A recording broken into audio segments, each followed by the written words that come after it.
Spam and Pokemon fans, this is take two because the first take did not go over well. Apparently I can only go like 6.5 minutes on these videos all in one hit. So let's try this again. Today we're talking about Cubone and Cantonian and Alolan Marowak. Alolan Marowak has an interesting little quirk where it's actually losing the original ground typing and it gains the fire and ghost type. I'm not entirely sure why it does that. So today, as we go over the Cubone and Marowak lines, I would like to briefly take this time to tell you about a really funny scene in Detective Pikachu. If you haven't seen it, please go watch this movie. It's absolutely bonkers. In the beginning of the movie, or towards the beginning of the movie, the main protagonist is going to catch his first Pokemon. He didn't want a Pokemon partner at all. So he goes and he runs into this Cubone. And like an idiot, he accidentally insults the Cubone by saying he really pulls off wearing the skull of his dead mother, which if you want to know more about that, check out Loxton and Noggin's video about Cubone being related to the Kangaskhan line. Maybe my editor can find that and put it in the description below. So anyway, he says that the Cubone gets upset. He throws the Pokeball at it, but the Cubone escapes and hits him with a bone club. Don't be that guy, man. Don't be that guy. It's so dumb. But Cubone is a big part of the story in Gen 1. Like a lot of the Pokemon, 151 of them, Cubone was introduced in Gen 1, and it's a big part of the story around Lavender Town. There was a bunch of Cubone that got either beaten up or kidnapped or killed by Team Rocket, I'm not really sure. But their mother, Marowak, ended up going to try and save them, and then the Marowak got killed. That I know for sure. So you go and save the one Cubone that Team Rocket stole. You bring it back to Lavender Town, and then you end up going with the Cubone up to the top of Lavender Tower, and there's this big scary ghost that you can't see until you get past the part where you rescue the Cubone. And it's Marowak, the mom.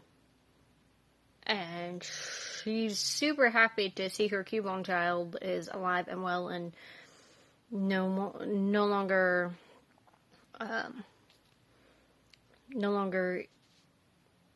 captured. So you put her to rest. Give me 1 second, I'll be right back. And we're back. Okay. Good. So, yeah, Cubone, when it evolves in Alola, evolves into Alolan Marowak, which, like I said before, has the ground and fire typing. I'm not entirely sure or why.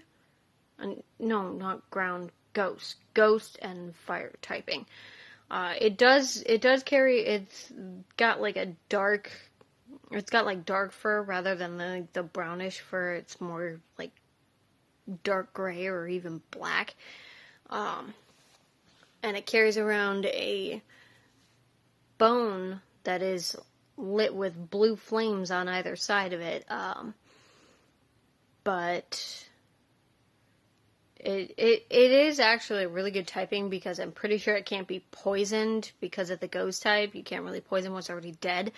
And I'm not entirely sure if it loses its ground weakness and it just becomes neutral to ground and water, maybe. I'm not totally sure on that, but,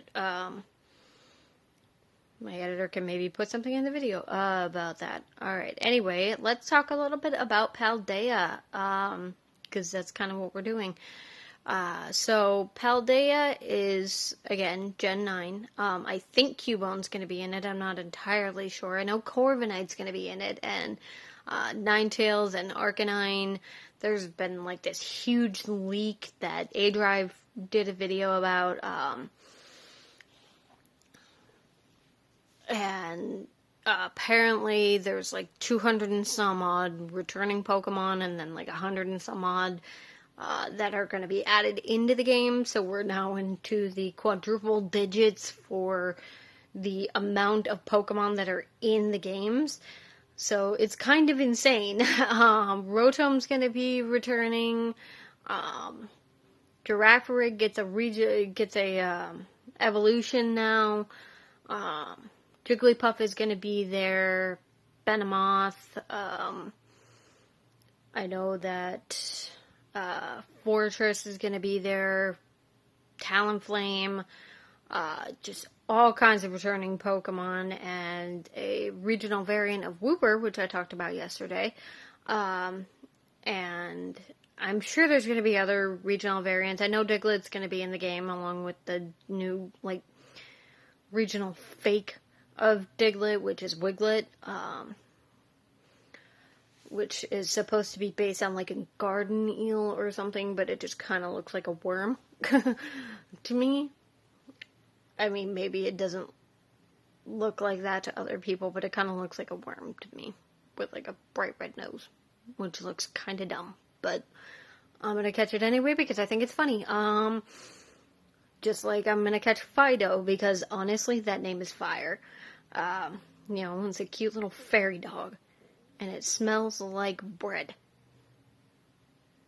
It's a bread dog. It's cute.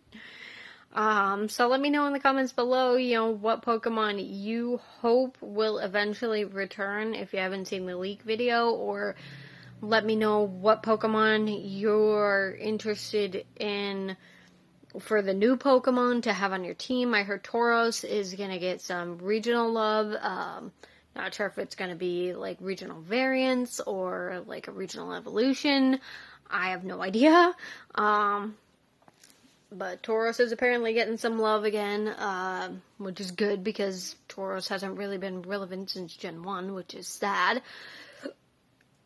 But I heard that one's getting some love, finally.